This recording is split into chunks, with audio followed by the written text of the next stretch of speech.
Welcome to my From Myth to Film series, where I'll be exploring the widespread influence of myth and myth-making on film, pop culture, and entertainment.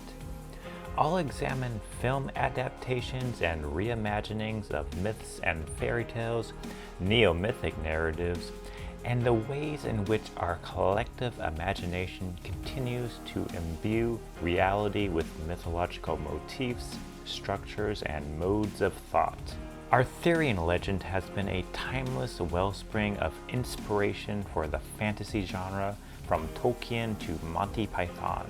There have been many film adaptations of medieval romance, which have brought the adventures of King Arthur and his Round Table to modern audiences.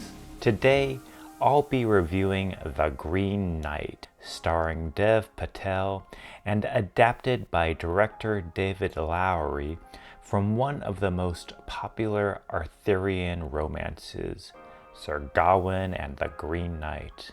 Written anonymously in the 14th century, the original tale is soaked in an archaic, enchanted atmosphere of chivalric adventure, religious symbolism, and pagan magic.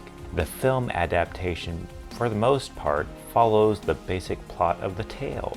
On New Year's Eve, King Arthur and his knights are feasting in Camelot when a hulking magical being, entirely green and resembling a humanized tree, interrupts the celebrations.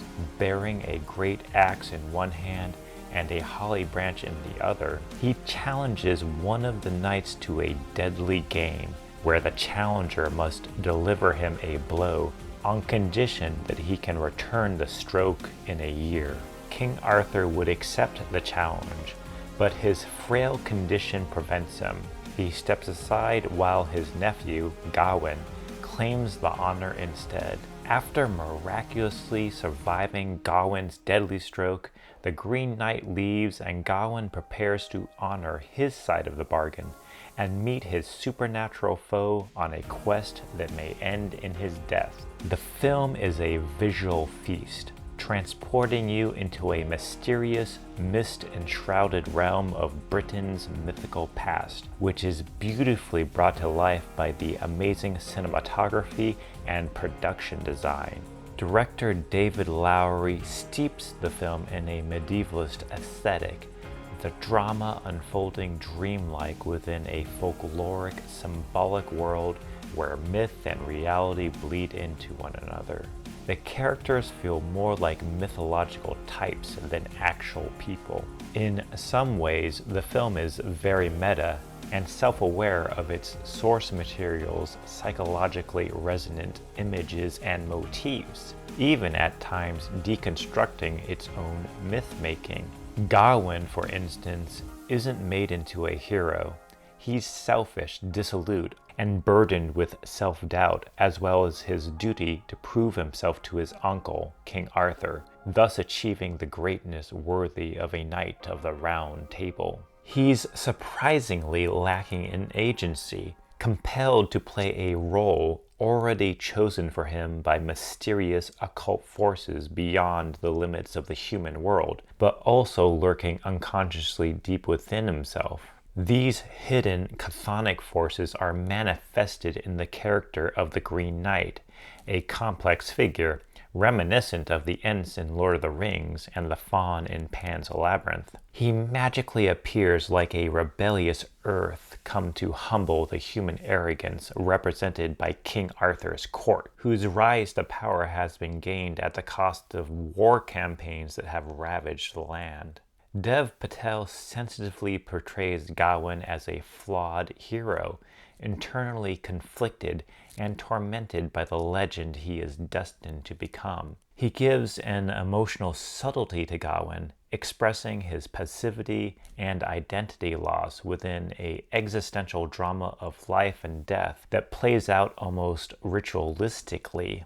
I was reminded of the European folkloric horror movies The Wicker Man and Midsummer, where the characters are also compelled by mysterious status quos to participate in a sacrificial ritual of life and death, which, as in The Green Knight, also occurs seasonally or cyclically.